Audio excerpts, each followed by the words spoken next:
Em 2019, o regime de Nicolás Maduro enfrentou o momento mais crítico de sua história. Pressionado por uma revolta popular sem precedentes, pela oposição interna e por potências internacionais, Maduro estava prestes a fugir da Venezuela. Sua queda parecia inevitável. ¡Ay, Dios mío!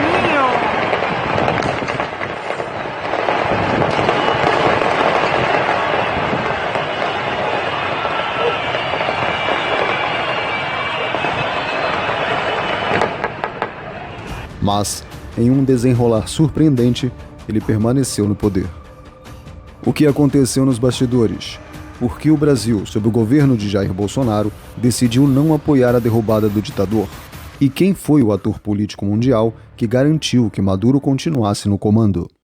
Hoje, você vai entender como um plano articulado por Donald Trump, Bolsonaro e o presidente colombiano Iván Duque quase derrubou o regime de Maduro. E como Nicolás Maduro se manteve no poder.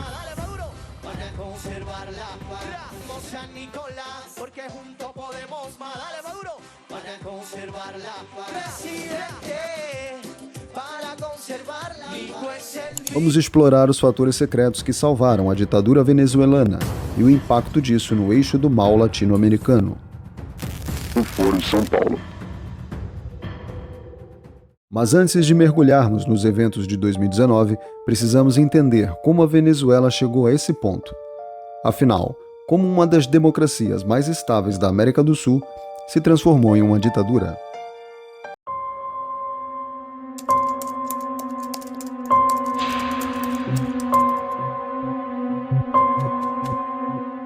A Venezuela foi considerada a democracia mais estável da América do Sul.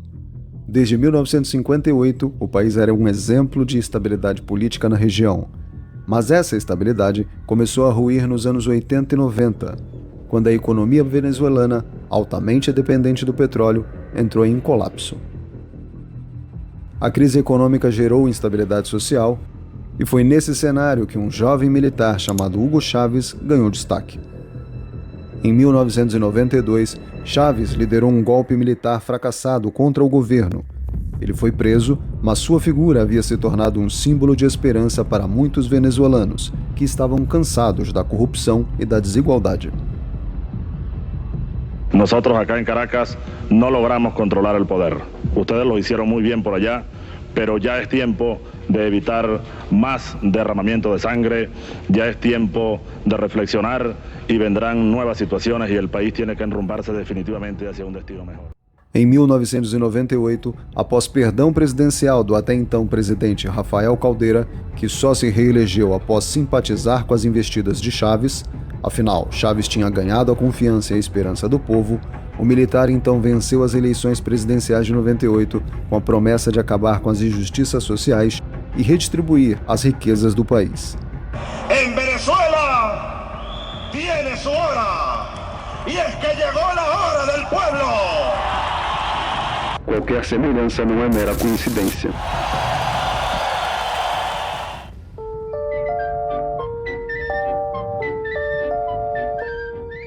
Mas o que começou como uma promessa de mudança logo se transformou em autoritarismo. Chávez convocou uma nova Assembleia Constituinte e reescreveu a Constituição daquele país. Concentrou todo o poder sob seu domínio e perseguiu opositores. Com o tempo, o regime chavista destruiu a economia venezuelana, mergulhando o país em uma crise humanitária sem precedentes. Quando Chávez morreu em 2013, seu sucessor, Nicolás Maduro, assumiu o poder. Maduro manteve as práticas autoritárias de Chávez, mas sem o mesmo carisma e habilidade política. A Venezuela se tornou então um estado falido, onde eleições fraudulentas e repressão violenta se tornaram normais. Señor, su nombre, su nombre, su nombre. Su nombre, su nombre. Señor, su nombre.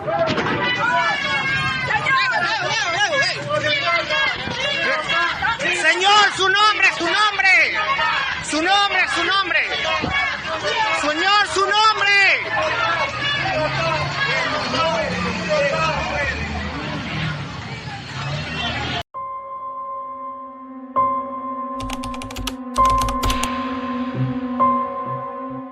Em janeiro de 2019, Maduro assumiu mais um mandato presidencial após uma eleição amplamente contestada.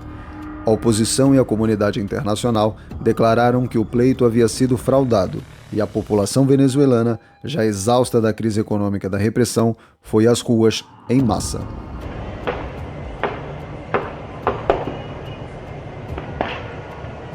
As imagens de protestos na Venezuela rodaram o mundo, civis enfrentando tanques de guerra, barricadas nas ruas e confrontos violentos.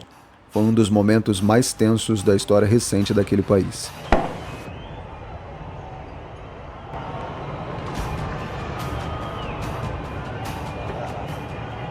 Ao mesmo tempo, dentro das Forças Armadas venezuelanas, um grupo de militares descontentes com o regime começou a planejar um golpe de Estado. Eles queriam derrubar Maduro, prender o ditador e instalar um governo de transição. Mas para que esse plano funcionasse, eles precisavam de apoio internacional. E quem você acha que eles contataram?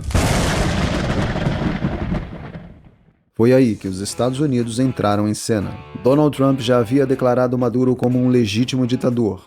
Viu no levante venezuelano uma oportunidade para enfraquecer o regime chavista e, ao mesmo tempo, o Foro de São Paulo. Ele aceitou apoiar a retomada de poder na Venezuela e rapidamente articulou um plano para apoiar os militares venezuelanos. Trump buscou aliados na América do Sul e os dois países escolhidos foram Colômbia e Brasil. Ambos fazem fronteira com a Venezuela e teriam um papel estratégico crucial para o sucesso da operação. O presidente colombiano Iván Duque Márquez também aceitou apoiar a operação e Bolsonaro, que estava em seus primeiros meses de governo, também havia dado o sinal verde. A libertação do povo venezuelano, pelo menos por um momento transitório, era questão de horas. O plano era claro.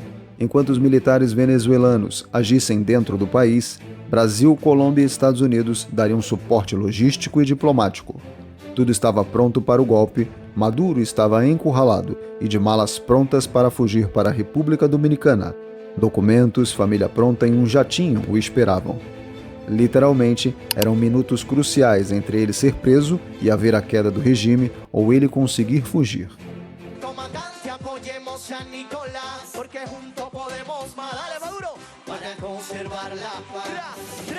Mas, surpreendentemente, o Brasil recuou.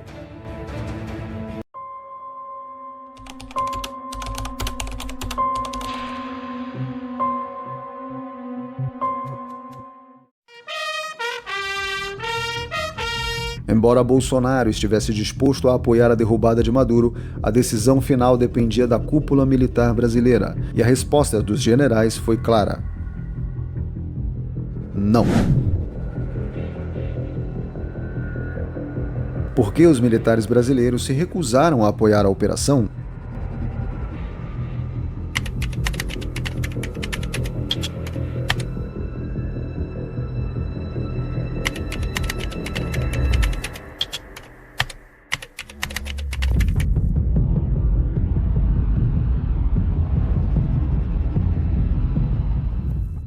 Existem várias razões possíveis. A primeira é a postura tradicionalmente conservadora das Forças Armadas brasileiras, que preferem evitar envolvimento direto em conflitos internacionais. Mas há uma outra teoria muito mais intrigante: a influência da Rússia e da China. Ambos os países têm fortes laços econômicos e estratégicos com o Brasil e são aliados de Maduro.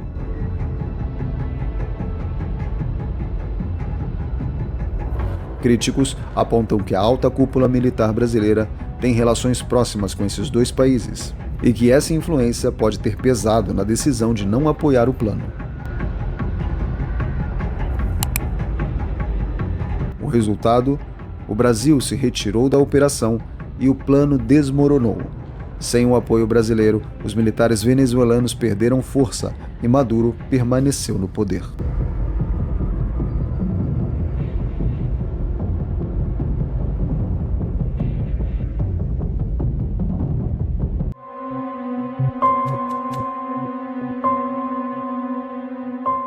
Enquanto isso, um outro fator decisivo aconteceu nos bastidores. Momentos antes da fuga de Maduro da Venezuela, ele recebeu uma ligação de nada mais nada menos que Vladimir Putin. O líder russo ordenou que Maduro permanecesse na Venezuela e garantiu total apoio ao regime.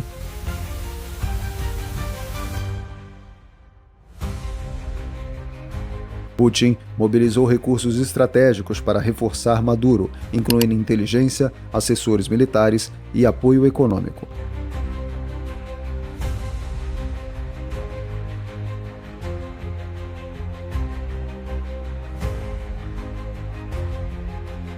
Essa intervenção foi crucial para frustrar qualquer tentativa de golpe nos dias subsequentes.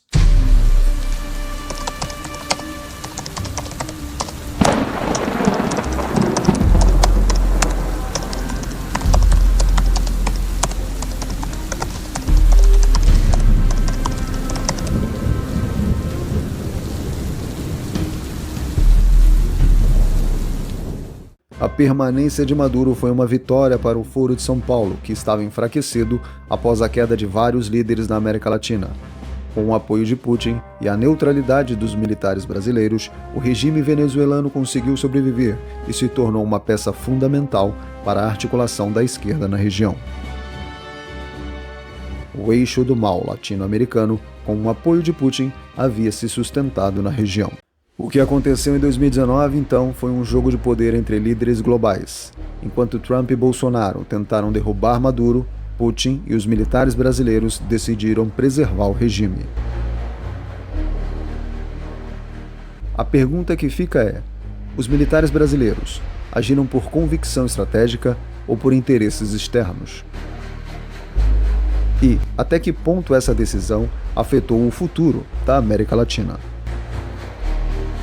De uma coisa temos certeza: o Foro de São Paulo, que parecia estar à beira do colapso, ganhou um novo fôlego. E o regime de Maduro, que estava com horas contadas, permanece até os dias de hoje. Nicolás Maduro Moros, presidente constitucional da República Bolivariana de Venezuela, comandante em jefe. Se você gostou do vídeo, deixa um like e comenta para mim uma sugestão de vídeo, algum tema que você gostaria que a gente produzisse aqui no canal. Obrigado pela companhia e pela paciência e até a próxima.